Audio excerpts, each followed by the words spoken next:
Hello friends, my name is Krishna Kumar Goswami. आज हम जानेंगे कि ई कॉमर्स और ई बिजनेस में क्या क्या डिफरेंस है। तो हमने अगली क्लास में देखा था कि व्हाट इज ई कॉमर्स, यानी कि ई कॉमर्स क्या होता है। तो ई कॉमर्स यानी कि बाय एंड सेलिंग, यानी कि e commerce is a buying and selling goods and service by the internet. यानी कि हमने जाना था कि ई कॉमर्स के इंट्रोडक्शन के बारे में देखा था कि इंट्रोडक्शन ऑफ ई कॉमर्स, यानी कि उसमें देखा था कि ई कॉमर्स क्या होते हैं, ई कॉमर्स के क्या क्या फ़ायदे हैं, वह कैसे काम करता है और वह कितने समय तक काम करता है और हमारी चीज़ों को कैसे आसान कर रहा है ई कॉमर्स।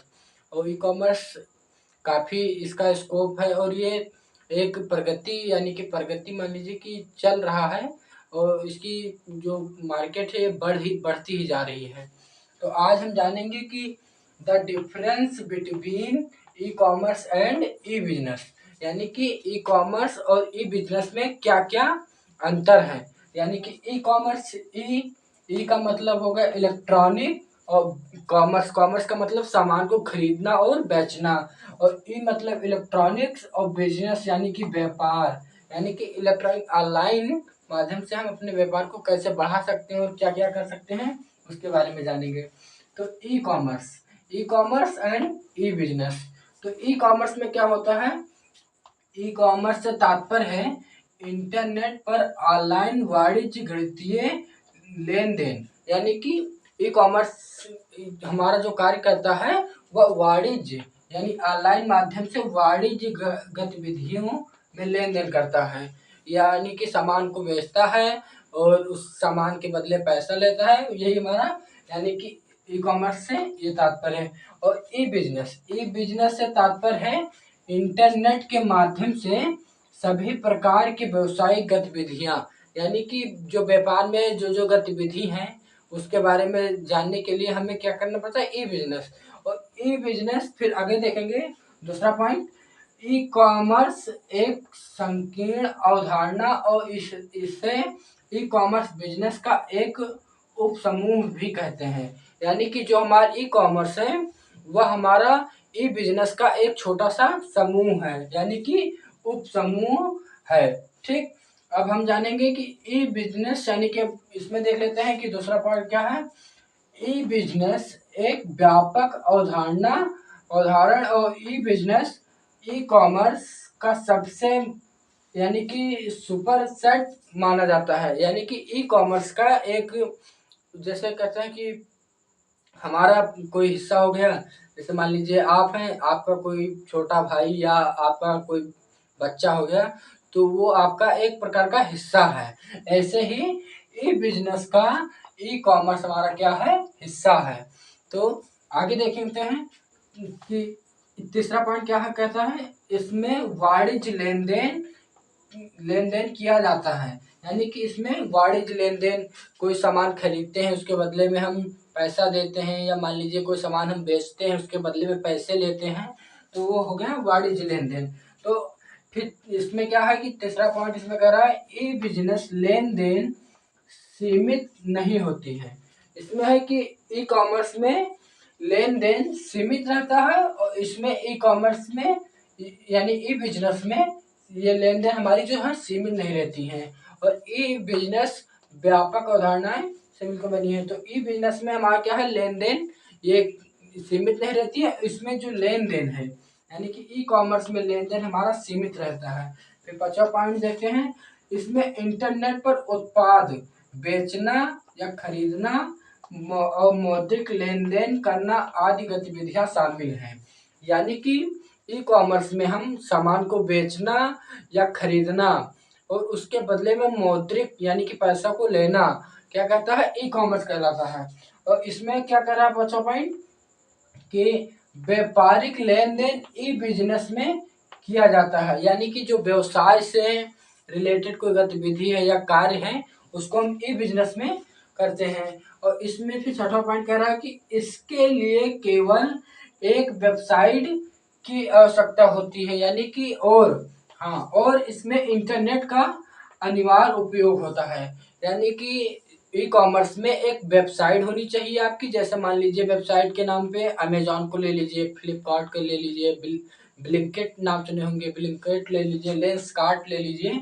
तो उसी प्रकार से और अनिवार्य इंटरनेट यानी कि जो डाटा, जैसे आप कोई वीडियो देख रहे हैं, मान लीजिए यही वीडियो आप हमारा वीडियो देख रहे हैं, तो इसमें जो डाटा उपयोग हो रहा है उसे हम इंटरनेट मानते हैं और जानते भी हैं।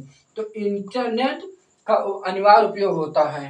पांचवा पॉइंट, कच्चा माल खरीदना, ग्राहक शिक्षा और आपूर्ति गतिविधियों, उत्पाद खरीदना और बेचना किसके द्वारा, इंटरनेट के माध्यम, यानी कि कच्चा माल खरीदना यानी कि जो रॉ मटेरियल है उसको खरीदना, और ग्राहक को शिक्षा यानी कि अपने प्रोडक्ट्स के बारे में बताना, उसे ही हम क्या कहते हैं, ग्राहक को की शिक्षा, और आपूर्ति गतिविधियां यानी कि क्या क्या उसे कमी है उसको पूर्ण करना, और उत्पाद को खरीदना या बेचना किसके माध्यम से, इंटरनेट के माध्यम से, और उसके लिए मौद्रिक लेन देन करना क्या कहलाता है, ई बिजनेस कहलाता है। अब इसमें सातवां पॉइंट कह रहा है कि e commerce B2B, business to customer यानी संदर्भ में अधिक उपयुक्त है। यानी कि वैसे तो ई कॉमर्स B2B, B2C और C2C, B2B यानी कि कई मॉडल पे काम करता है, पर सबसे ज़्यादा जो है यह B2C मॉडल पे काम करता है। और इसी प्रकार ई बिजनेस जो हमारा है, ई बिजनेस हमारा B2B संदर्भ में अधिक कार्य करता है। ये भी मान लीजिए जैसे B2C हो गया, B2B हो गया, C2C हो गया, business to consumer, consumer to business, और ऐसे ही ये तो सबसे ज़्यादा किस प्रकार करता है, B2B मॉडल पे। तो और इसमें इंटरनेट और इंट्रानेट, एक्स्ट्रानेट और का उपयोग होता है। यानी कि इसमें इंटरनेट यानी कि आप समझ चुके हैं कि इंटरनेट जो डाटा होते हैं वो, और इंट्रानेट यानी कि इंटरनेट और एक्स्ट्रानेट का उपयोग होता है। फिर इसमें क्या कहता है कि ई कॉमर्स में आउटवार्ड एंड एक्सटर्नल व्यापार प्रक्रिया शामिल होता है। आउटवार्ड मतलब बाहर, और एक्सटर्नल माने भी बाहर होता है, यानी कि बाहर व्यापार होता है, यानी कि बाहर ही हमारा व्यापार होता है, ना कि कोई हमारे, जैसे आप मान लीजिए आपका वेबसाइट है तो उस वेबसाइट में तो कोई आएगा नहीं। आपका अगर मान लीजिए कोई रिटेल स्टोर होता तो उसमें कस्टमर हमारा आकर सामान खरीदता, तो यानी कि वह बाय टू इन हो जाता, यानी कि अंदर हो जाता। और उसके बाद में हमारा जो ई कॉमर्स मॉडल कार्य करता है वह है आउट टू एक्सटर्नल, यानी कि आउटवार्ड और एक्सटर्नल वार्ड, यानी कि आउट मतलब हो गया बाहर और एक्सटर्नल मतलब भी बाहर होता है। तो यह हमारा बाह्य पे काम करता है, और यह हमारा काम करता है या एक्सटर्नल एंड एक्टिविटीज पर काम करता है, यानी कि यह हमारे एक्सटर्नल यानी बाह्य तथा गतिविधियों पर हमारे, यानी कि जो हमारी प्रतिक्रिया हम क्या कर रहे हैं उस पर काम करता है। और इसमें एक पॉइंट छूट रहा है, ये छठा पॉइंट, इसके लिए वेबसाइट और CRM ERP का उपयोग होता है। वेबसाइट तो आप जानते ही, जैसे मान लीजिए वेबसाइट के नाम पे लेंसकार्ट का वेबसाइट हो गया, शादी.com हो गया, तो वेबसाइट हो गई। और ये जो CRM है यानी कि कस्टमर कस्टमर रिलेशनशिप मैनेजमेंट, यानी कि ई बिजनेस में हमारा कस्टमर रिलेशनशिप मैनेजमेंट सबसे ज़्यादा उपयोग होता है। और ERP यानी कि इंटरप्राइज रिसोर्सिंग प्लानिंग, यानी कि इंटरप्राइज रिसोर्सिंग प्लानिंग भी हमारा आता है।